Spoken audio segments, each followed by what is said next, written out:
Hair fall, dandruff, ये सब आजकल की काफ़ी बड़ी समस्या हो गई है। उसमें भी मेल में हेयर फॉल और डैंड्रफ दोनों ही ज़्यादा देखने मिलते हैं।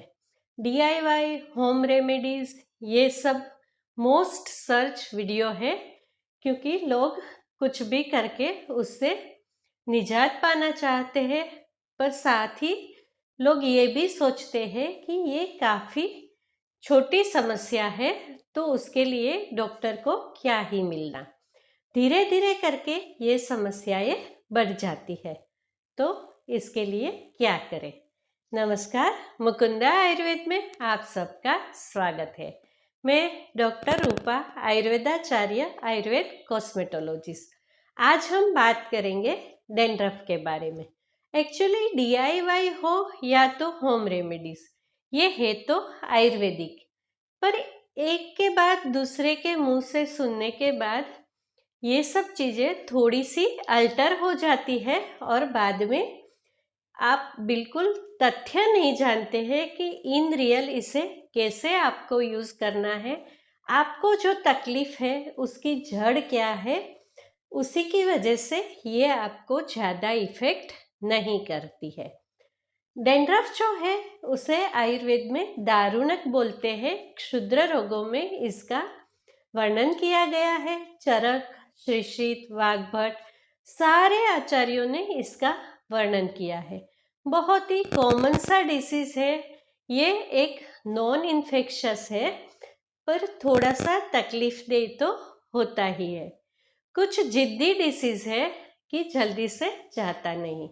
धीरे धीरे इससे हेयर फॉल होने लगता है, और क्योंकि डैंड्रफ जो है उसमें कफ भी होता है, तो उसी की वजह से आपकी सीबेसियस सिस्ट है वो ब्लॉकेज हो जाती है। आपका स्काल्प है उसमें सर्कुलेशन इम्पेयर हो जाता है, और धीरे धीरे हेयर फॉल होके आपको जाके ये समस्या बढ़ जाती है। तो आइए जानते हैं कि आपको क्या करना चाहिए। सबसे पहले आपको कोई भी तकलीफ है तो उसका जो कारण क्या है वो आपको जानना चाहिए। कोई भी तकलीफ है उससे निजात पाने का ये सबसे सही तरीका है कि उसकी जो कारण है वो मूल है उसी को काट दो। तो जब भी जो पेड़ जड़ से काटा जाता है वो फिर से उगने का चांसेस बहुत ही ज़्यादा कम है। आइए जानते हैं ऐसी क्या क्या वजह है जिसकी वजह से आपको डैंड्रफ बार बार आता है, जाता ही नहीं है, और फिर आगे जाके ये हेयर फॉल में कन्वर्ट हो जाता है। और आगे के वीडियो में लास्ट में हम बताएंगे इसके लिए ऐसी कौन सी होम रेमेडी है, कौन सी कंडीशन में क्या करना चाहिए और क्या करेक्ट मेथड है। तो आप ये वीडियो को लास्ट तक जरूर देखिए। आयुर्वेद में बोला गया है, दारुणा कंडुरा रुक्षा केशभूमि प्रपाट्यते कफ वात प्रकोपेण विद्या दारुणकम तु तम। ये आचार्य श्रुश्रुत ने बोला है। जैसे हमने बोला कि ये नॉन इन्फेक्शस है, दारुणा का मतलब होता है क्रैक्ड स्किन। डैंड्रफ की वजह से आपकी स्कैल्प की जो स्किन है वो क्रैक्ड हो जाती है, इचिंग बहुत होता है, ड्राइनेस होती है, और ये थोड़ा सा केश च्युति करवाता है, हेयर फॉल करवाता है, और आपके जो स्कैल्प है उसमें गौरव होता है, मतलब हेवीनेस होता है, और प्रिकलिंग पेन होता है जिससे आप बार बार खुजली करते रहते हो। क्यों होता है ये? क्योंकि आपकी स्किन जो है वायु की वजह से फास्ट शेडिंग करती है, तो यही डेड स्किन जो है उसके शेड होने से होता है। एक्सेसिव वायु और कफ होता है। जब भी आपकी सीबेसियस सिस्ट है उसका क्लीनिंग ठीक से नहीं होता है, तो उसमें से जो सीबम सिक्रिएट होता है यही स्टिकी हो जाता है, उसमें इन्फेक्शन हो जाता है, फंगल इन्फेक्शन होता है, उसकी वजह से होता है। केमिकल रेसिड्यू जो है इसका सबसे बड़ा रीज़न है, क्योंकि आजकल जो लोग हैं वो बहुत सारी प्रोडक्ट्स यूज़ करते हैं जिसमें बहुत सारी लीव ऑन प्रोडक्ट है जो कि आपके बाल में आप रखते हो। ऑयल का यूज़ नहीं करते हैं। हफ्ते में एक बार आपको अपने स्कैल्प को ऑयलिंग ज़रूर करना चाहिए। डीप क्लीनिंग बहुत ही ज़्यादा ज़रूरी है। बहुत सारे लोग स्कैल्प को ठीक से क्लीन नहीं करते हैं। यूँ तो इसे क्षुद्र रोग बोला गया है, पर कुछ ऐसे डिसीज है जिसके परिणाम स्वरूप भी आपको डैंड्रफ होता है, जैसे कि psoriasis, seborrhoeic dermatitis, eczema, yeast infection. ये सारे इन्फेक्शन भी है जो आपको डैंड्रफ देता है। ऐसी कौन सी वजह है जो इंटरनल रीज़न है कि आपको डैंड्रफ होता है? तो सबसे पहले आचार्यों ने बोला है एक्सेसिव इंटेक ऑफ सोर फूड। जो लोगों को ज़्यादा खट्टा और नमकीन खाने का शौक है उसके हेयर में प्रॉब्लम बहुत ही ज़्यादा जल्दी आता है। बहुत ज़्यादा ठंडा पानी पीना, ठंडे पानी से बालों को धोना। बालों को हमेशा नॉर्मल वाटर से धोया जाता है। एक्सेसिव कोल्ड और हॉट वाटर का यूज़ नहीं करना चाहिए। जो लोग एक्सेसिव सनलाइट में रहते हैं, जिससे बहुत ज़्यादा सनलाइट का, धूप का एक्सपोजर होता है, ये लोगों को भी स्कैल्प में ड्राइनेस होने से डैंड्रफ बहुत ही ज़्यादा बढ़ता है। सेम वे एक्सेसिव डस्ट का एक्सपोजर और बहुत ज़्यादा पसीना आना, ये सभी चीज़ उन लोगों को होती है जो लोग बहुत ही ज़्यादा धूप में घूमते हैं, धूप में काम करते हैं और सर को कवर करके नहीं रखते हैं। इसके अलावा ऑयलिंग तो मैंने बोला, ऑयलिंग नहीं करना। जो लोग स्कैल्प को प्रॉपरली वॉश नहीं करते हैं, ये लोगों को डैंड्रफ होने की समस्या बहुत ही ज़्यादा होती है। हमने अपनी प्रैक्टिस में ये अक्सर देखा है कि शैम्पू लगाने के बाद लोग बहुत थरली अच्छे से स्कैल्प को रिंस नहीं करते हैं। शैम्पू के रेसिड्यू रह जाते हैं, उसके ऊपर वो लोग कंडीशनर लगाते हैं, उसके भी रेसिड्यू रह जाते हैं। सेम वे उसमें पसीना मिक्स होता है और बहुत ज़्यादा दिन तक फिर इसे अगेन वॉश नहीं करते हैं। ये सारे रीज़न है डैंड्रफ होने के। अगर तो आप ये रीज़न को शांति से समझ लो और इसे दूर कर दो, तो आपकी डैंड्रफ की जो समस्या है वो बहुत हद तक कम हो जाएगी। आइए जानते हैं कि ऐसा क्या करेंगे तो आपको डैंड्रफ नहीं होगा या तो कम होगा। सबसे पहली बात करें तो ये है आपका आहार और दूसरा है आपका विहार, मतलब कि लाइफस्टाइल और डाइट। अगर डाइट की बात करें तो आपको लीवर को रेगुलरली डिटॉक्स करते रहना चाहिए। जब भी आपका लीवर हेल्दी रहेगा तो आपका स्किन हेल्थ और आपका बोन हेल्थ, और जब भी आपका बोन हेल्थ ठीक रहेगा तो आपका हेयर भी ठीक रहेगा। क्योंकि लीवर जो है वो हमारे मेटाबॉलिज्म के लिए बहुत ही ज़्यादा इम्पोर्टेंट ऑर्गन है। तो आप हमेशा होलसम डाइट लीजिए, फ्रूट लीजिए, अपने आप को हाइड्रेट रखिए, ये सब बहुत ही ज़्यादा ज़रूरी है। उसके अलावा बहुत सारे रोगों का कारण है वेग धारण। हाँ जी दोस्तों, आपको जब भी यूरिन और स्टूल पास करने का सेंसेशन आता है तो उसे रोक के रखना, ये एक बहुत बड़ा रीज़न है कि आपके शरीर में बहुत सारे रोग होते हैं। तो वेग धारण नहीं करना चाहिए। अभी की सबसे बड़ी समस्या रात को जागना, दिन में सोना, ये भी एक डैंड्रफ की बहुत बड़ी वजह बताई है। चलो जी, आपको डैंड्रफ हो ही गया है तो इससे आप कैसे मुक्त हो सकते हैं इसके बारे में बात करते हैं। अगर आपको डैंड्रफ हुआ है तो आपको चाहिए कि आप अपने हेयर के लिए हेल्थी हैबिट्स को फॉलो कीजिए। एवरी 5th डे हेयर को वॉश करना बहुत ही ज़्यादा ज़रूरी है। अगर तो आपका स्कैल्प बहुत ज़्यादा ऑयली है तो आपको चाहिए 2 दिन के बाद आपको हेयर वॉश करना ही करना चाहिए।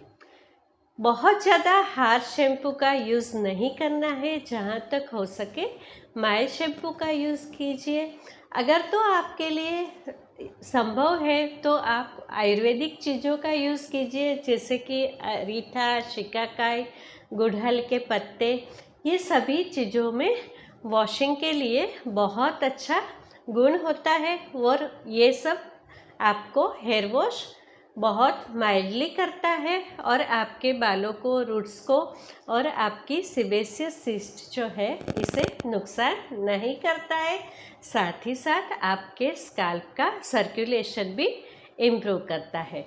विटामिन सी और ई ये दोनों आपकी हेल्थ के लिए बहुत ही ज़्यादा ज़रूरी है, क्योंकि हमारा शरीर अपने आप से विटामिन नहीं बनाता है, तो आपको इसे अपने डाइट में शामिल ज़रूर से करना चाहिए।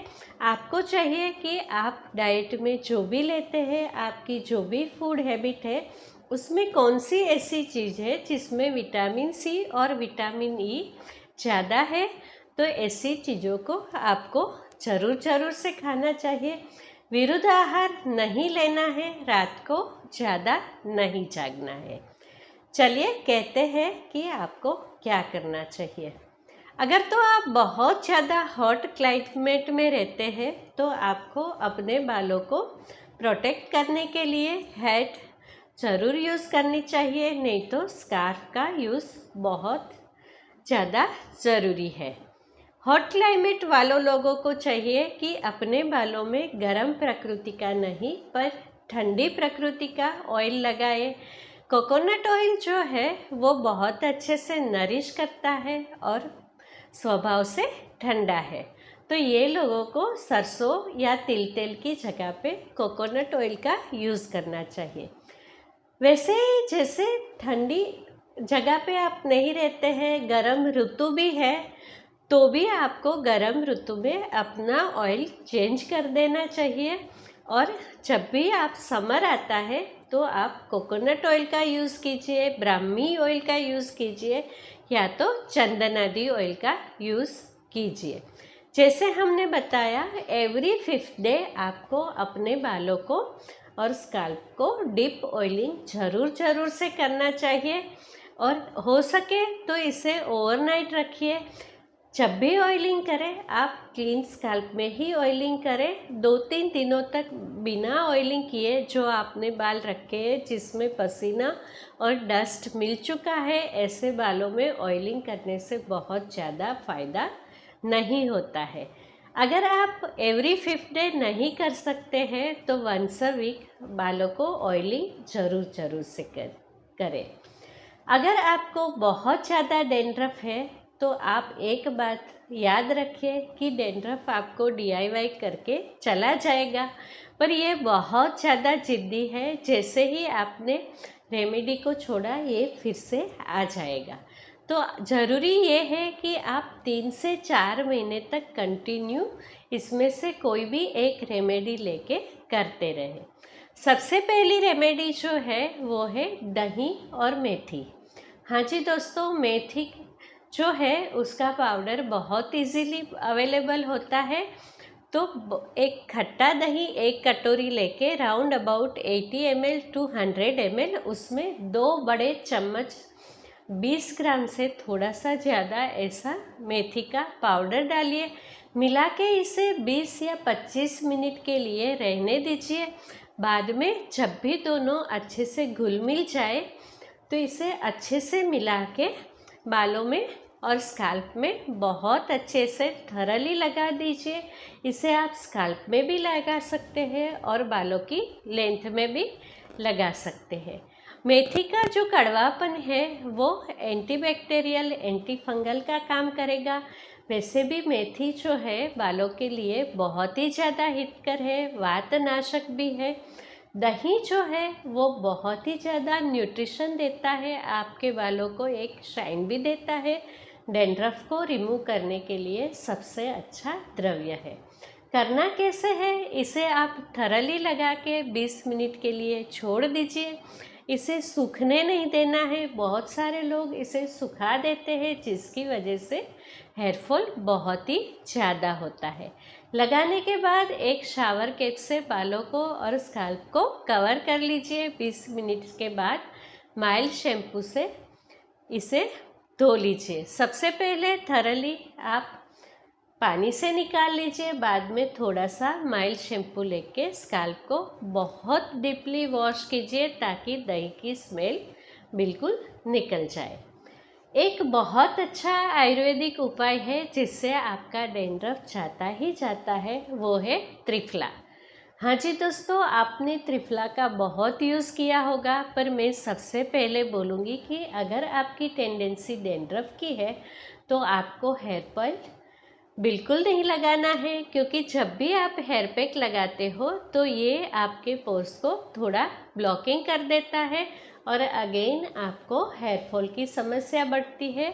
और जब भी इसे थरली वॉश नहीं किया जाता है तो डैंड्रफ बहुत ही ज़्यादा बढ़ता है।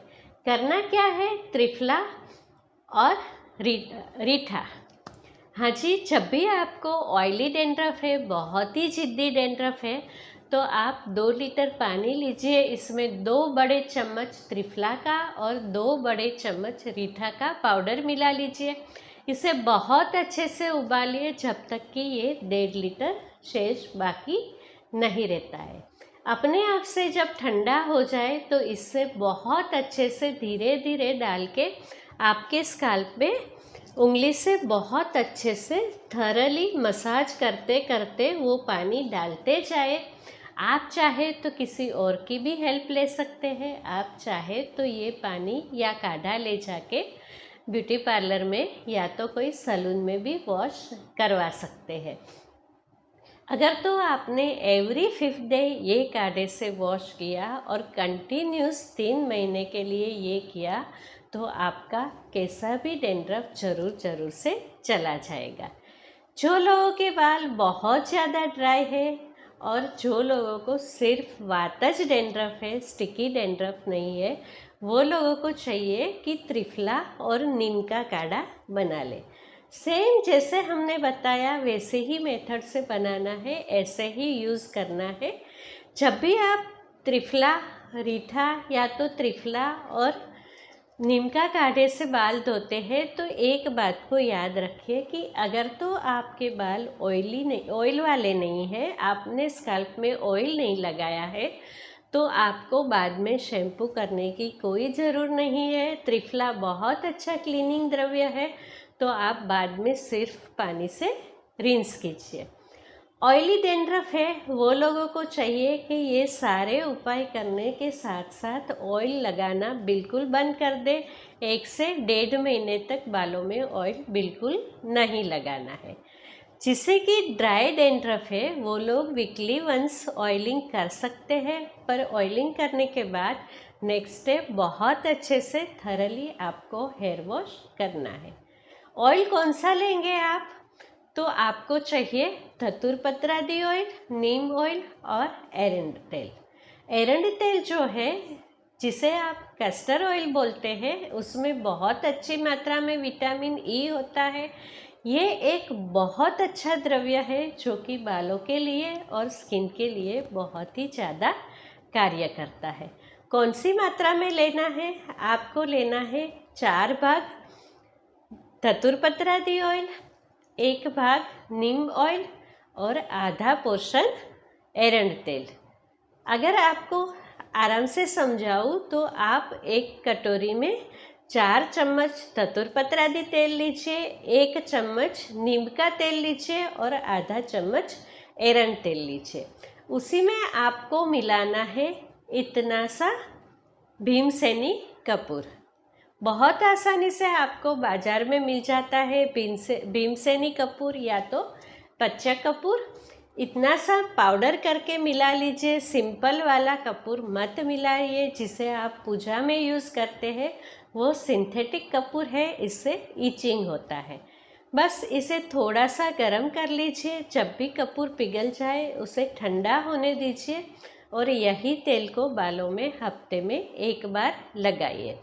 जिसे ऑयली डैंड्रफ है वो 1 महीना काढ़े से धोने के बाद फिर से ये ऑयल लगा सकते हैं। इससे धीरे धीरे आपका डैंड्रफ बिल्कुल चला जाएगा। याद रखिए, आप मिस करेंगे एक भी हफ्ता तो डैंड्रफ फिर से शुरू हो जाएगा। अगर आप झट से निकालना चाहते हैं तो बहुत ज़रूरी है 3 से 4 महीना कंटिन्यूस बिना स्किप किए ये रेमेडी आप करते रहें।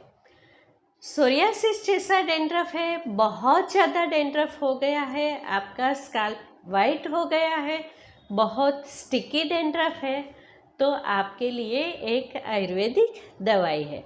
आपको चाहिए कि आप नीम और त्रिफला के काढ़े से 1 दिन छोड़ के 1 दिन बालों को थरली वॉश कीजिए। एवरी 5th डे बालों को वॉश करने के बाद आपको लगाना है सोरिया ऑयल, PSORIA। सोरिया ऑयल जो है वो आयुर्वेदिक मेडिकल शॉप पे बड़े ही आराम से मिल जाता है। ये ऑयल जो है इसमें खदीर आता है, जिसे आप कत्था बोलते हैं। स्किन के लिए बहुत ही ज़्यादा उपयोगी द्रव्य है। इसे आपको थरली अपने क्लीन स्काल्प पे लगाना है। उसके बाद थोड़ा सा स्टीम लेना है, जिसके लिए आप स्टीमर का यूज़ कर सकते हैं या तो हॉट टॉवल भी ले सकते हैं। करना क्या है, ऑयल को 2 घंटे तक बालों में रहने देना है और बाद में बहुत अच्छे से रीठा के पानी से आपको बाल को धो देना है। आपका सोरियासिस वाला डैंड्रफ है तो वो धीरे धीरे चला जाएगा। क्योंकि सोरियासिस जो है वो बहुत जिद्दी है, तो इसके लिए आपको इसे लंबे समय तक करना पड़ेगा। साथ ही साथ जैसे मैंने बताया, निदान परिवर्जन जो भी डैंड्रफ के कारण है इसे दूर कीजिए, हेल्दी खाना लीजिए। स्काल्प हेल्थ के लिए आप बहुत अच्छे से स्काल्प का केयर कीजिए। अगर तो आपको मेरी बातें अच्छी लग रही है तो मेरी चैनल को सब्सक्राइब कीजिए, अपने दोस्तों के साथ शेयर कीजिए और मेरा हौसला बढ़ाइए। मेरी बातों को बड़े ही ध्यान से सुनने के लिए आप सबका बहुत बहुत धन्यवाद। शुभम भवतु।